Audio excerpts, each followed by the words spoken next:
Here we are. Here we Here we are. are.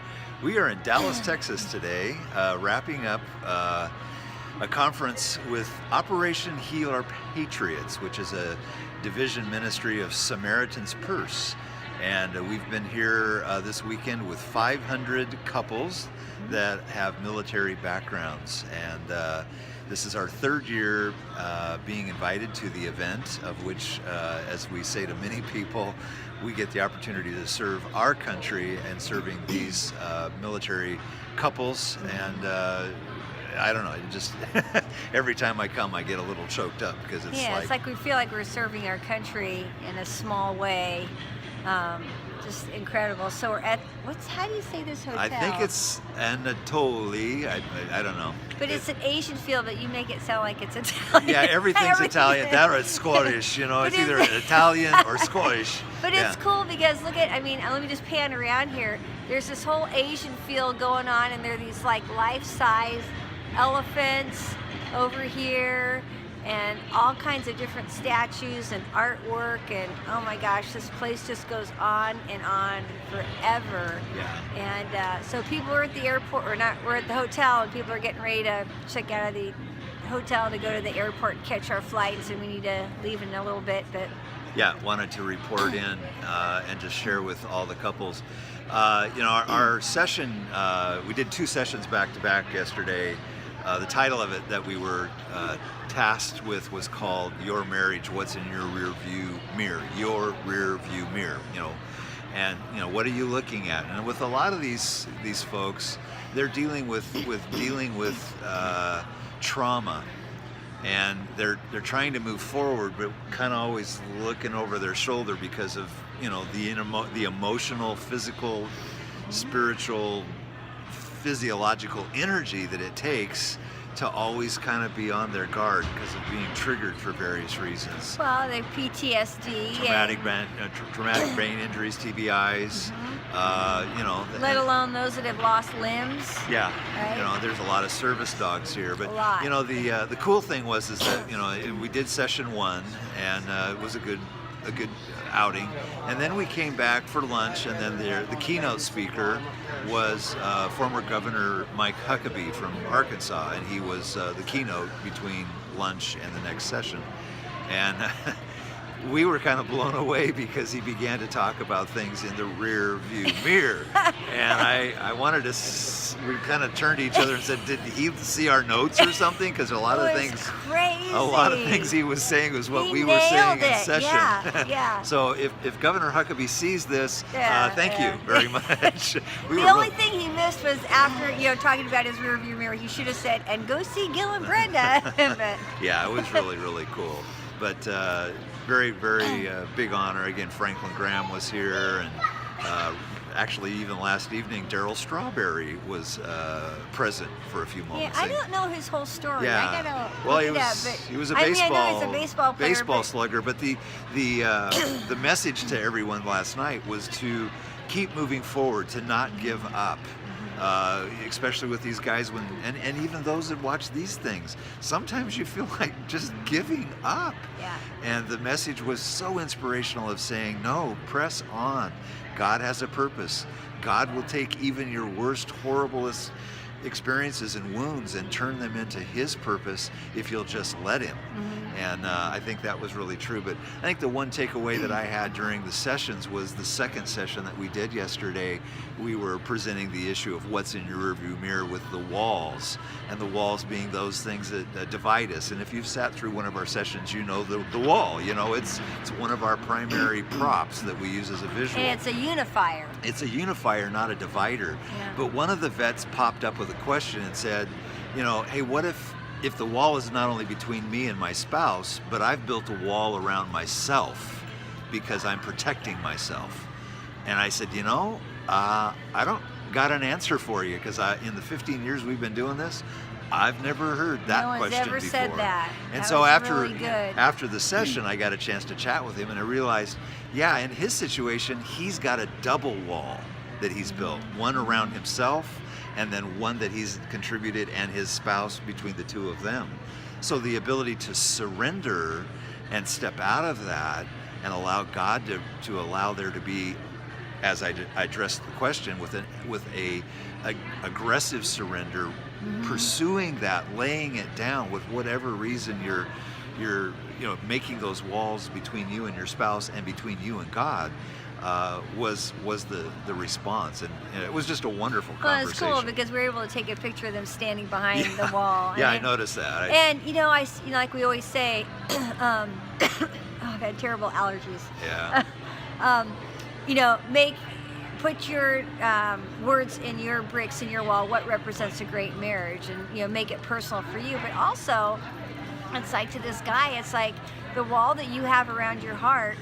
What words would you put on those bricks? I mean, it could be anger, could be disrespect, could be fear, all kinds of stuff. It's like, wow, because, Gil, you're always so good about saying if you can label it, you can name it, you can label it. Yeah, if you can name it, you can beat it. Yeah, if you don't know what it is, then how do you fight it? Right. So you got to give it a name. You've got to get personal with it. So it's like, wow, that way you have a beginning to talk about. Okay, right. Fear. What are you fearful of? What does that look like? I mean, so it was really a cool conversation with this couple, and we've just had so many cool conversations, and once again, understanding the veterans that are here. It's not just about them, but it's about their spouses. Caregivers. Yeah, a lot of the spouses are caregivers, and it's a rough road. Yeah, very isolating. And people don't understand. Yeah, when they come together and have these reunions, for those of you that are not real familiar with OHOP, they have a camp that the Samaritan's Purse purchased up in the Alaska area. We've never been there. We're waiting for an invitation. We would totally go. Yeah, we would go in an instant. But every summer, from I think about June to August, they have about 10 to 12 couples a week come up to the camp for those 6 or 7 weeks and do marriage intensives, because a lot of those military families are in great need. Yeah. And so we sat with a couple this morning. They went in 2013 and they're still struggling because he's being a knucklehead, and he admitted it because of some of the things that is in his military past, as well as just himself. But anyhow, they send people up there, expenses paid. So if you're from a military family and are really having a struggle, go online, Google OHOP, Operation Heal Our Patriots, Samaritan's Purse, and apply. I mean, they'll vet you, they'll see if you're a good fit, but everything's taken care of. You go up there, and then every year, everybody that has been up to the Alaska camp is invited during March to come for what they call the annual OHOP reunion. And it is, it's a family. And there's really 500 couples here this weekend, and it's pretty powerful. Yeah, very well taken care of, very, very well done. So it's an honor to serve our country and to also, serve those. Samaritan's Purse does a lot of international relief work. They had this huge, it's like a brand new semi that they had in the building here, and you could walk through it, and it is totally self-contained. Totally outfitted. And they have been all over the U.S., all over the world with relief efforts, and and they were encouraging the vets to come and help, and they had pictures of guys that, with limbs lost and nubs, and they're carrying stuff out, cleaning up messes. They have purpose. Yeah, we need them. Well, and these guys are specially trained to go into messes because a lot of natural disasters are much like a war zone afterwards. So these guys, they need a reason. So again, if you're watching this and you have an opportunity and you know of a vet, give them a reason to live, because some of them just need to be called out. These guys are warriors in so many ways. Yeah. So again, I'm humbled. And that was great. During our session, we have a picture of Mel Gibson when he was in Braveheart, where he's all dressed, with the face paint. And of course, Gil just comes alive because he's there to, what do you say? Just try to. I'm there to pick a fight with you, trying to pick a fight about your marriage. Yeah. And the guys love it. So there we go. Yeah, kind of fun. As I make a complete fool out of myself. But then again, like Mel Gibson made it, he's trying to pick a fight, and he calls that other guy an ass, and I just love that part of the Wild Heart. I think you just like to swear. I like to swear. It gives me an opportunity to,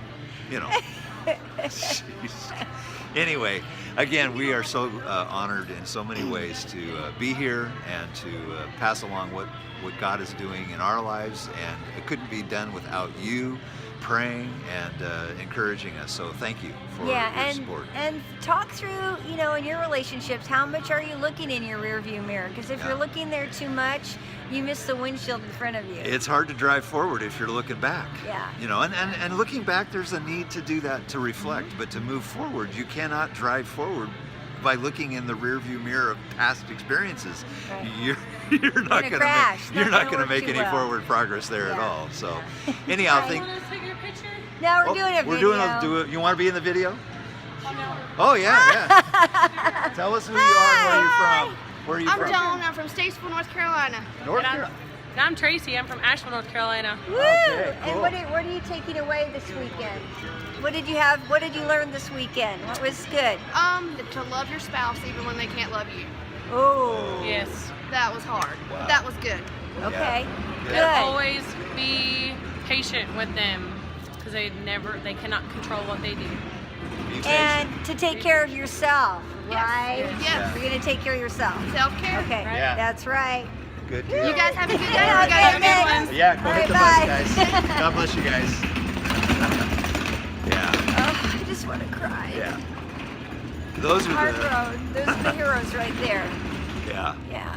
Those are the actual warriors. Because those men need those women, and I think that was so clearly stated last night during the session. Was, you know, giving thanks to the men and the women who are service people, but for those spouses that make that possible. So again, all that said, I get choked up. It's just hard to Okay. hard We're to gonna sign hard to off. bounce back after somebody coming in like that. But just kind of FYI, everybody, we're beginning to introduce our services to do 3-day marriage intensives. So be in prayer for us. If you have someone that you know that you feel that we could serve them well, let us know. And we're going to be launching a new page, GillandBrenda.com, Right. the next little bit here with more information on the intensives and Right. more regular marriage stuff that we're doing more of, not just step-family stuff. So, Yes. yeah. We are in both lanes the best we can as God gives us the ability. Crazy, So again, crazy. thank you so much, and remember, if you ain't got the marriage. You ain't got nothing. All right. God bless you Bye, all. guys. Thank you. Bye.